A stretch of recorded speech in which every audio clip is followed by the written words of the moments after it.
the Auburn Blitz podcast, your direct source for all Auburn all the time with Brett Pritchard, Faith Richardson, and Randy Lee.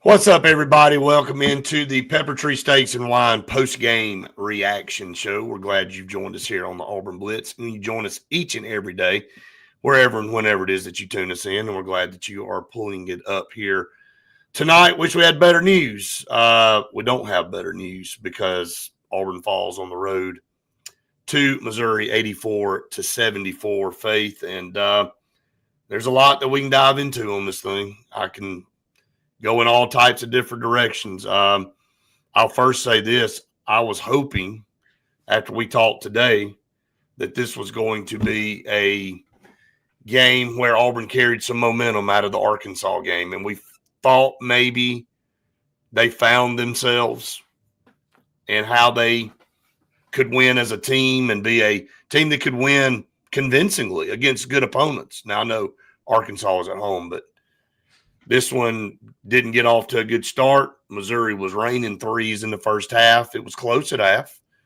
But, you know, it's the same storyline in all these losses for Auburn, and we can go through each and every one of them. But just not being able to get it done, and Auburn falls to 1-3 in conference play. It's not pretty.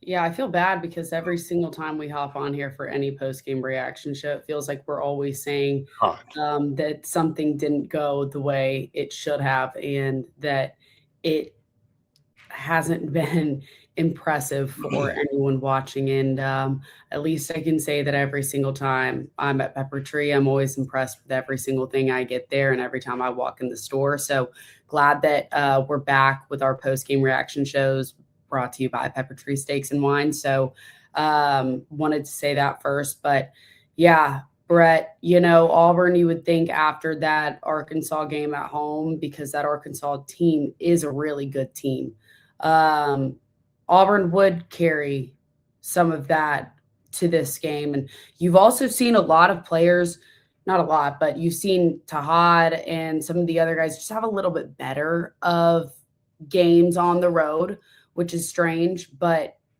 that was not shown at all tonight. And there was a lot of the connectivity was not there between the offense and defense.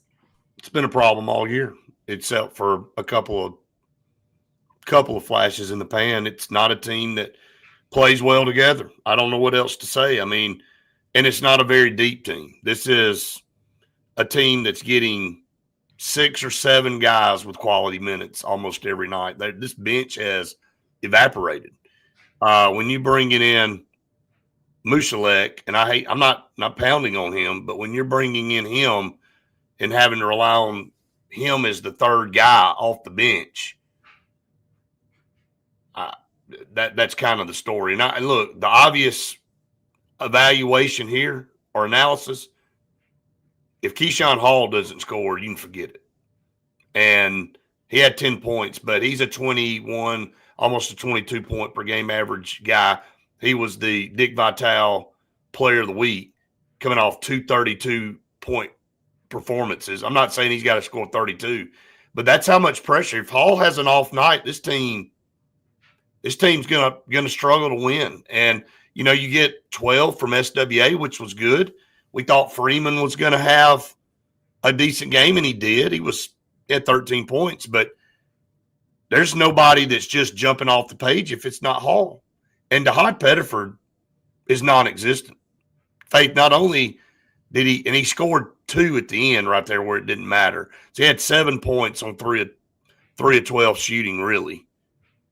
0 of 5 from outside, just can't throw it in the ocean. And then 2 assists. Like, I can live with a 9-point night if you got 15 assists or you got 10 assists or 11 assists. He's not even distributing the basketball. So not only is he not scoring, he ain't distributing the basketball. Keyshawn Hall had 7 assists. He had the most assists of anybody on the team. It was hard to watch throughout the whole game. You know, like you could tell that the individuality was really showing in this game after you thought you kind of got it together from Arkansas, and then you go on the road here. And at the half, Keyshawn Hall had 3 points. 3 points.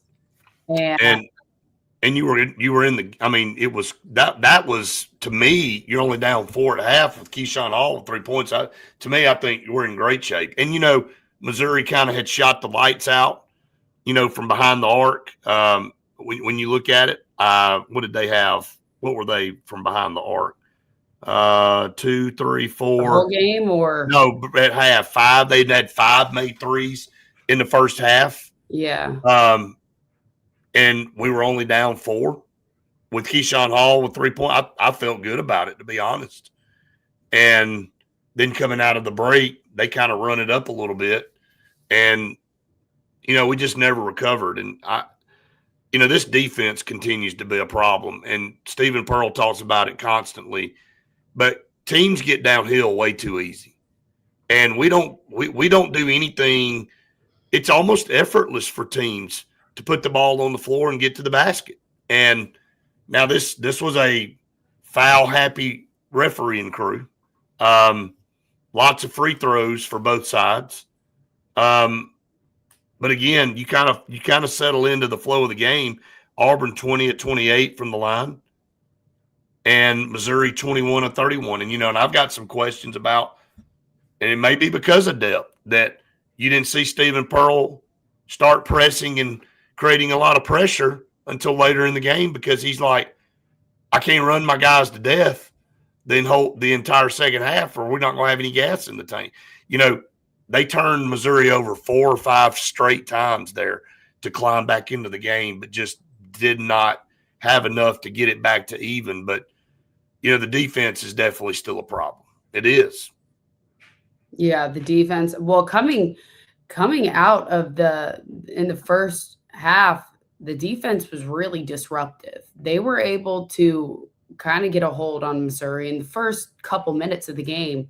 And then after Missouri just started shooting those threes, that's when they just ran away with it. And then, you were also able to see that the discrepancy between the size difference and how Missouri's guys were just able to go straight over. Right. Because Auburn doesn't have a big guy. And, the crazy thing is we out-rebounded them by 1. We had 34 rebounds. They had 33, which was, and we've been doing that, which is crazy. We do have a size discrepancy against most teams, but what you're referring to is the ability to get to the basket and not really be challenged by anybody inside. If you were, you probably were going to get called for a foul. Right. And that's what put Missouri, and they exploited that. You're right. Missouri went inside and they got to the line 31 times. It shows. Troy said definitely no chemistry. Tucker said makes me sad. We're spiraling all over the place. Miss having a true big guy in the middle. JHE said just not a very good team. No excuse to be 1-3 in SEC play with a relatively easy start to the schedule.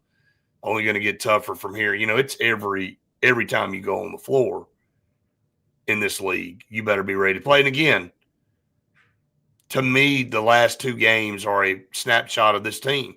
You come back off of a heartbreaking loss to A&M to blow out the number 15 team in the country.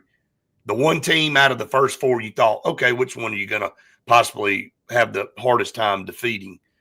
I would have probably said Arkansas. And they go blow them out. And then you go on the road against Missouri. Now, again, Missouri, they're 13-4 now. And they're sitting in really good shape. I think they get a lot out of their players. But I didn't feel like, the ESPN matchup predictor had Auburn at like a 57% chance to win this game. But to me, Faith, it's the depth. You're just not getting much from this team or this bench. And it's unfair that when Keyshawn Hall has an off night that you go, well, that's why you lost. Because you're really relying on him to score 20 to 25 points a night to give yourself a chance to win. If he'd had his normal, if he'd had 20, 22, 23, Auburn may win this game by 2 or 3 points because the difference was 10. But he had an off night, and Auburn loses by 10. So that's the storyline of this team for me. Yeah, he had 38 minutes. What was it the other night? The SWA had like 40 minutes and didn't score a single point. 44 minutes in a game. That was the overtime game with Georgia. Right. And didn't score a point. That's hard to do. But tonight, having significant minutes like that, though, right, and not scoring points in Keyshawn Hall, I know that 10 points for someone else is probably really good, but for him, it's not. And he had 9 rebounds. His rebounds were not even. They were being overshadowed by the rest of his playing. Right. I wasn't sitting there saying, well, at least he's going and getting rebounds. I thought Philip Jovic had better rebounds and more, and his rebounds were critical compared to Keyshawn Hall's. From an efficiency standpoint, Philip Jovic is a machine. 4-4, 22 minutes, 5 rebounds, got a couple of steals, a block, really, really gets after it, hustles. When you look at Keyshawn Hall, he's a stat machine. 6 of 8 from the free throw line, 9 rebounds, 7 assists, 5. But he turned the ball over 5 times. That's the one negative there. 5 of the turnovers, came from him. But SWA's got to be smarter. 19 minutes, he fouls out with 5 minutes to go in the game. He was the guy that really was the spark for this team. He was probably having the most consistent game of anybody outside of Elijah Freeman, but he was 4 or 5, hit a 3-pointer, was perfect from the free throw line, had 3 rebounds. I thought it was one of his better games, but when you hack everybody to death and you foul out, well, only 19 minutes, you're not doing your team any good. I mean, he fouled out with 5 minutes to go in the game, and it made a difference because he was a guy that Auburn was leaning on in this game when some of your other more prominent scorers weren't having a good night. Yeah, I think the calls throughout the entire game were just back and forth. I mean, there were plenty of missed calls and there were plenty of dumb calls that I don't even think needed to happen. And even in the first half, though, you were kind of sitting there looking at a few calls. No one got in the bonus in the first half, but then early in the second half, both teams were in the bonus, and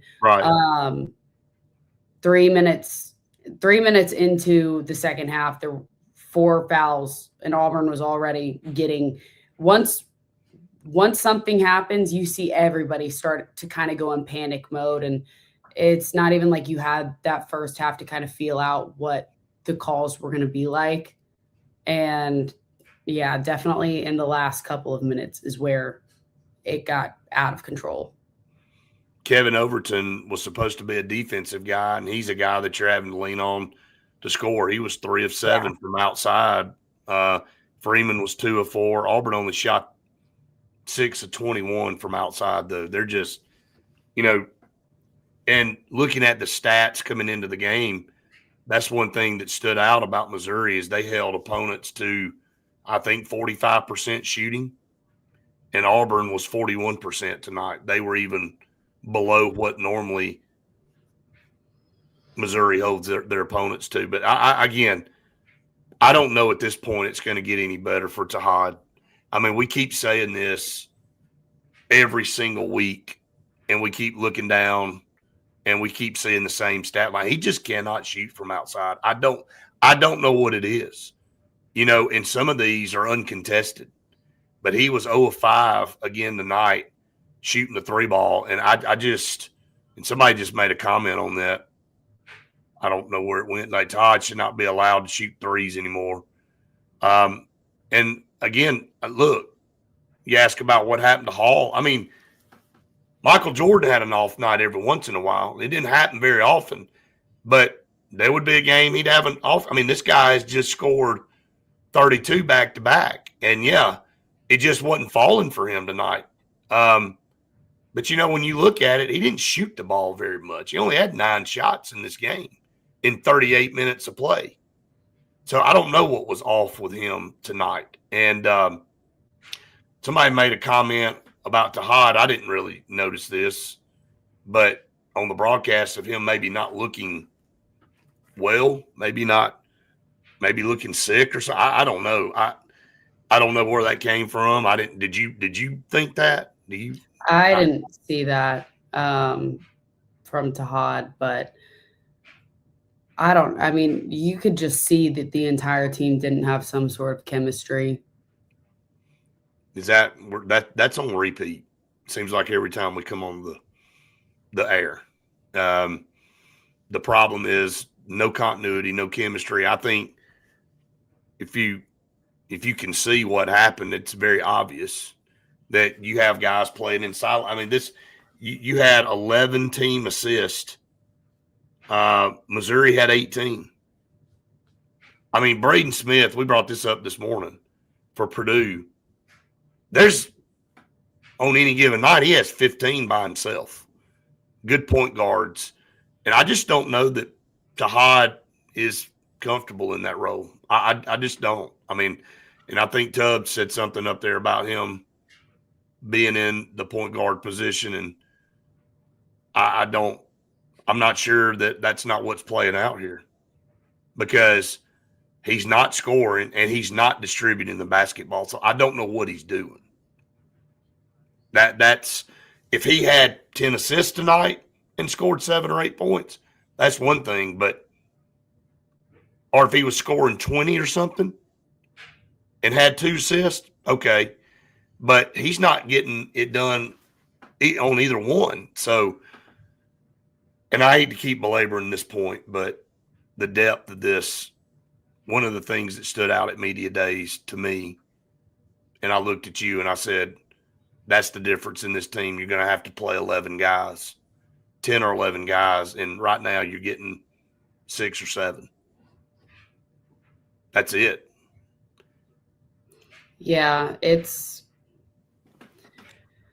the worst thing you can think of is when someone goes down and it takes him a second to get off the floor. Even when Keyshawn Hall, he slipped and he was holding his shooting hand for a second. And took him a second to get up. And it doesn't matter out of these 8 guys who it is that goes down, Right. Because or I guess the 7 that had significant minutes. But if one of them go down, that's taking away a huge part of this team, because the minutes are getting split up pretty evenly between all of them. So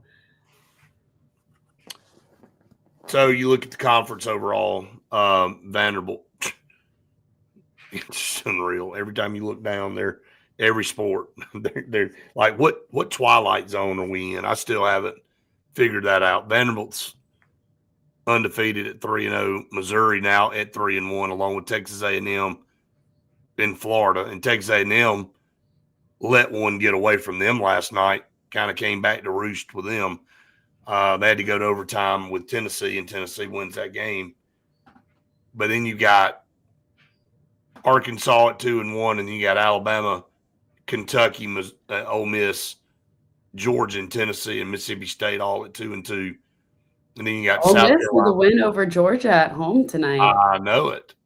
97-95 in overtime. Big win for them to get them to 2-2.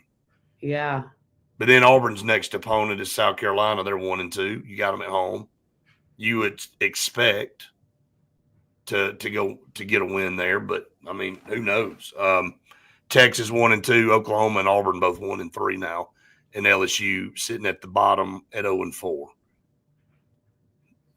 If you want to fast forward and look at the schedule, again, Saturday, Auburn at home, and then you go on the road twice to Ole Miss, who just got a big win over Georgia, and then you got to go to Florida, where you ain't won since who knows when. And Florida has crept back into the top 25. So then you have Texas, and then you got to go on the road to Tennessee, and that rounds out the month of January. So some very winnable games in there. It's going to be some that are tough too. But you're off to a 1-3 conference start, and I don't know what I again, maybe it was wishful thinking of taking that momentum out of the Arkansas game, and maybe they found themselves. But I thought this team maybe regressed tonight in this game from a chemistry standpoint. Took a few steps back for sure. So what do you look at to try to round this thing? Is this it? I mean, is this all you can get? Is this all we can expect? Maybe it is. As I dig through everything and I look at this box score and I look at our roster and try to come up with different things, I don't know what else you can say other than you better hope Keyshawn Hall gives you 20 every night and somebody else helps him out a little bit. Yeah, you hope that, but also if it's this late into the season, do you think there's no chance of gaining any sort of chemistry or any sort of, connection together? I know that we say that, it doesn't matter right now in January more than it does in March, and you'd rather be sitting somewhere else in March. But how, at this point, do you gain that chemistry and connection between each other? I don't know. It's tough. With every loss, it gets tougher.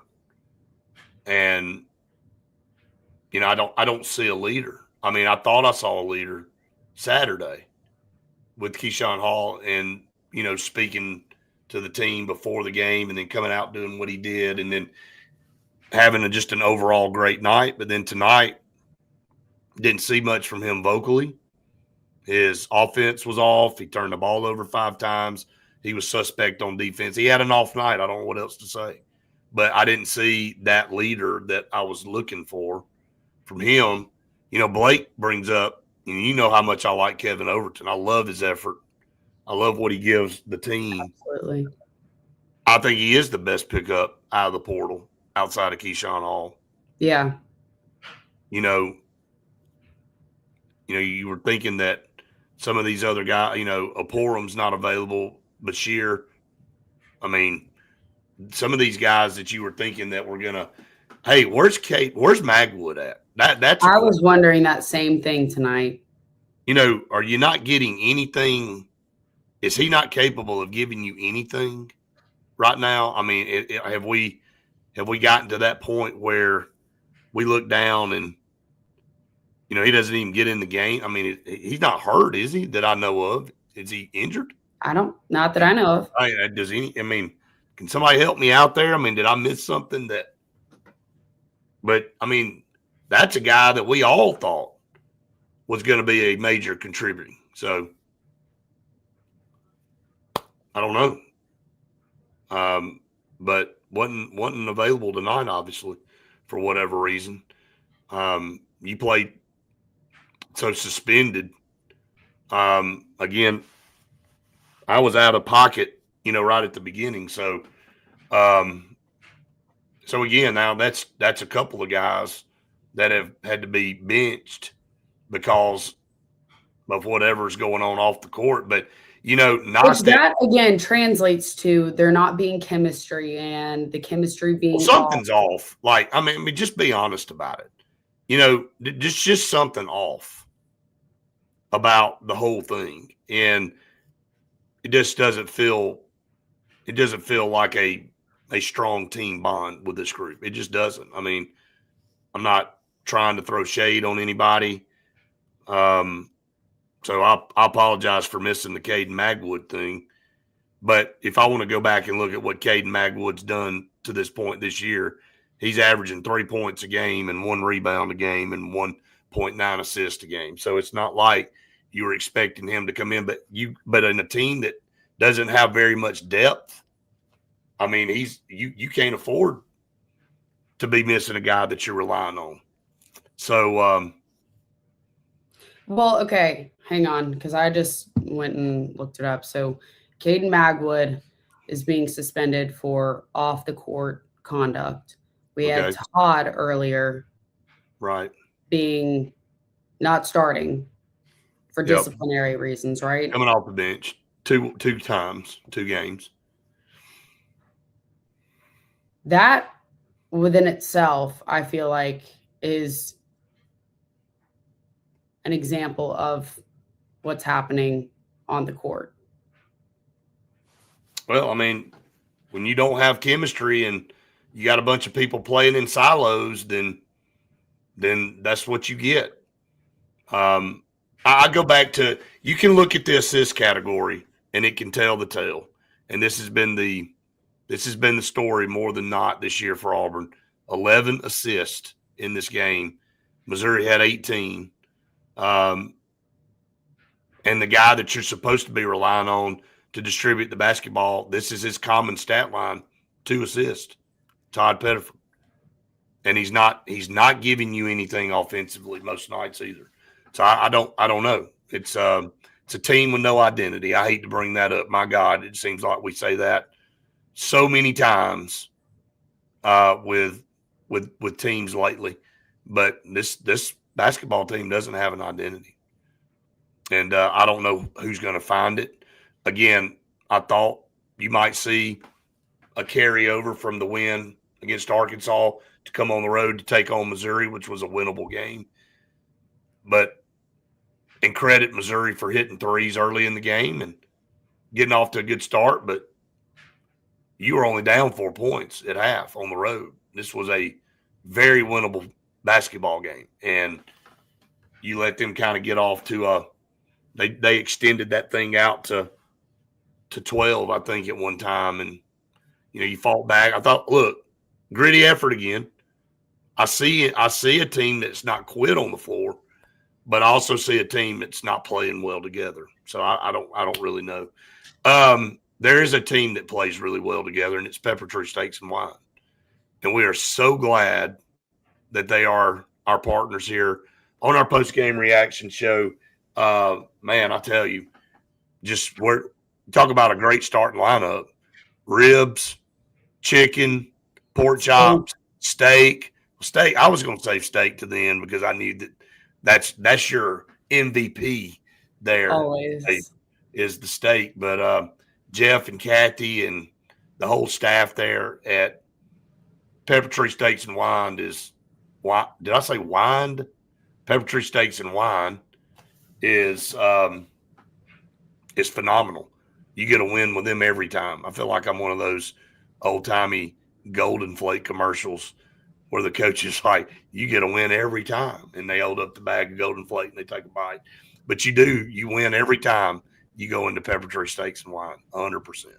We'll be back there a week from tomorrow. So make sure you stop in and can't wait. Get some lunch. I'm really excited. No doubt about it. BJ said they got to want it, and they are desperate for leadership. They'd have 3 more wins. Steven got to pull it out of them. I mean, yeah, Blake, you can't go wrong with a good steak. You can't. You're not going to get a bad one from there, I promise you. So, really not much to add after that. Anything else that stood out to you tonight? No, I mean, nothing that. Not going to say this team's in desperation mode right now, but you're 10-7. Let's do a little what if. It's a little fun to do that, right? Yeah. And South Carolina, win or loss, just call it. I'm going to do a quiz with you. Just call it. At home, Win. South Carolina. Win. Are you writing this down? I am writing it down. Ole Miss on the road. Ole Miss on the road? I want to say win. You're going to say a win. Going to go on the road? Well, maybe that's you're not the best to ask that question. That's a very biased answer. I'm going to go with it, though, because that's what you said. So that's a win. I don't think so, but I'm gonna ride with what you said. Florida on the road? Not happening. Not happening. Texas at home? I want to say yes, win. Okay. Auburn going to Tennessee? Not happening. All right. So finishing out the month of January, That's a 3-2 record with the remaining 5 games. All right, let's go to February. We're just having a little what-if fun. Alabama coming into Auburn.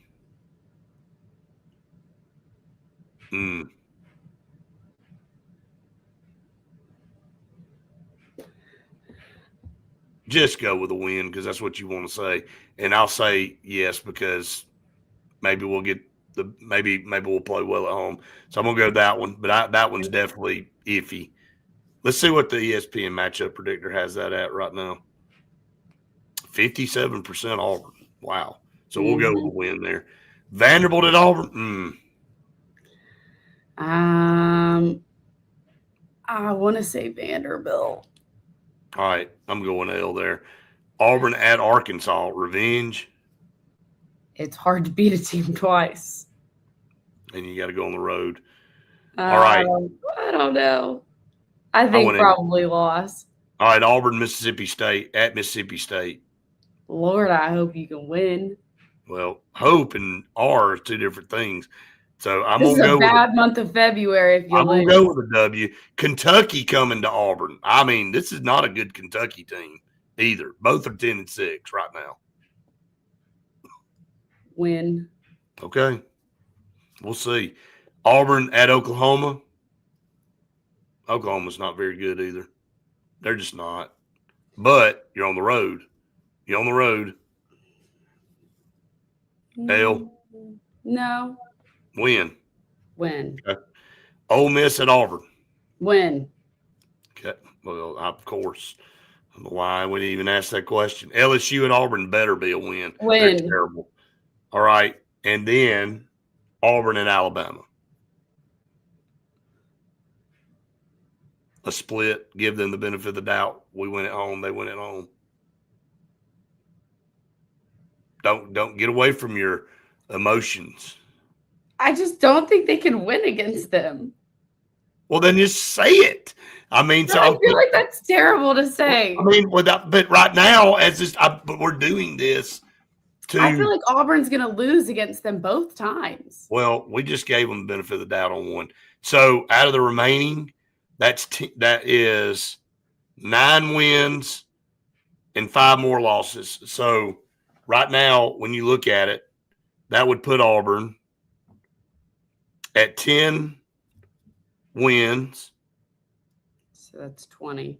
And currently they got 3, and that's 5 more losses there, I said.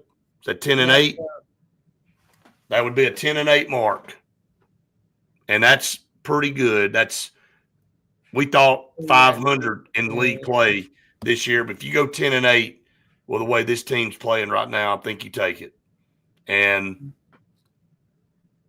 Auburn right now is at 10-7. That would put them at 20. Yeah, 20-12. 20-15.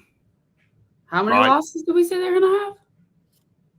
I'm saying overall, their record right now, they got 7 losses right now, and you add 8 more to it. Oh, 8 more. I thought we were saying they're only going to lose 5 more. But they've already got 7. So yeah, 7, right? Yeah, 7 plus 5. I'm thinking. Okay, I'm counting the conference record. That's right. You're exactly right. So 7. You're exactly right. You're right. Where are we getting these other numbers at? No, you're right. No, you're exactly right. I was looking at the 10-8 mark, and I was counting the 8 plus the 7 that they've already got. So that was off. So I mean, but look, that's 20 wins. That's a 20-win season based on. Now there's a lot of if in there. But I think we feel like that's the best case scenario.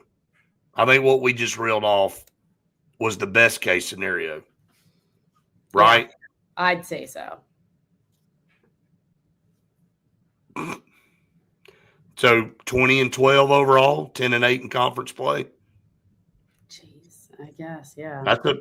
And then you go to the tournament, maybe get a couple of wins there. I think you're a tournament team at that point if you do this. Yeah, you just got to go, and everyone needs to stand in front of the mirror all together and individually and then together and find themselves. All right, so that was a little what if. Just wanted to see at this point. I've got it written down. So we'll see if this plays out. Auburn currently sitting at 1-3 and 10-7. Will they finish 20-12, 10-8 in league play? We'll see. Now, you look at Alabama with LeBaron Philon, man. He's kind of the same deal with Keyshawn Hall. And he has an off night. Alabama struggles, man. But when he's on, they're very hard to beat. And it's not that Alabama doesn't have good players on that team. They do. I mean, I think Aiden always playing pretty doggone good, but Tahad will bounce up and play pretty good sometimes, or somebody. But if you took LeBaron Philon off Alabama and you took Keyshawn Hall off Auburn, they both would really, really, really struggle. I think so. Yeah. A lot of similarities, I think in those two teams right now. But Alabama just a little better at 12-5. And 2-2 in league play. So, all right, we'll go close our eyes for 2 seconds. We'll be back on in the morning. Yeah, you get to sleep a little bit later though in the morning. You're just drawing the right straw here lately. So, no kidding. Anything else you want to add to this? Make sure you stop by Pepper Tree Steaks and Wine. I'm really excited for us to go there. Yeah, thank you, Kathy and Jeff and the whole staff at Pepper Tree Steaks and Wine. We couldn't do it without them. Tremendous, tremendous people, great people. They do have. I mean, man. I'm being honest. That is the best food. And the casseroles. You didn't even say anything about the casseroles, man. I can't believe that. Oh my gosh, love the casseroles. I forgot. How could I? And what a great wine selection they've got. Oh yeah, the best. So the best. Hey, I don't think we've ever talked about their dessert and those cakes, the strawberry, the chocolate, Yeah, the caramel. My God, those. My parents always get them whenever we were celebrating something. Key lime cake. Oh my God! Wow. I get them fresh from some bakery that they have. They bring them in like daily. Daily, yeah. They get snatched up, and if you've ever had one, and the bread that they have there gets snatched up quick. Don't let them have that sourdough bread at the front. It's gone. So good. So, hey, but again, Auburn falls to Missouri 84-74. They will be back on Saturday against South Carolina. We'll be there for that game. So, and we'll have a show after. And we will have a show after it. So we'll be coming to you probably from the arena somewhere. So we'll figure that out. Probably upstairs where I'm perched in the rafters. You get to be on the floor. I get to be up there with the lights. So, hey, but it's fine. I get to see everything. You can't miss anything from where we are. That is. I barely get to see anything through one little lens. You get to look through a little bitty lens and hope that you don't get completely run over on the floor. So, which the last game, it was close a couple times. I was like, oh, there it is. She's wiped out. Yeah, I almost had a knee to the face about 8 times. Yep. I'm not there to block the football like we are in. The nice guy next to me actually did help me on one of them. Well, I would hope. Yeah. Very nice man. I said, thank you. Yep. Said, yeah, of course.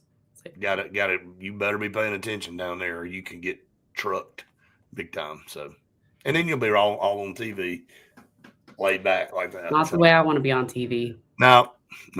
So, all right. Again, thanks to Pepper Tree Steaks and Wine. We couldn't do it without them for sure. And like Faith said, we'll be back with you on Saturday for another post-game reaction. Hopefully it's a little bit better. Hopefully we're talking about a win against South Carolina. So not much of the day left for you to send everybody out, but we appreciate you, Blake. Appreciate you, Rocky, BJ, all of you guys. Somebody jumped me today for cutting Randy off. I didn't know I cut him off. He said, guy comes on there on the comment. This was later on the day. You know, when we get the comments that pop up, says, Brett, would you please let Randy finish his thought? I want to hear what he's got to say, but you keep interrupting. I'm like, well, excuse me. So my bad. My bad. So I'll do better. How about that? All right. Send us out to We'll see you all tomorrow. Have the best night. That's it. Get some sleep. How about that? And we will see you bright and early in the morning at 8 o'clock for another edition of Auburn Blitz.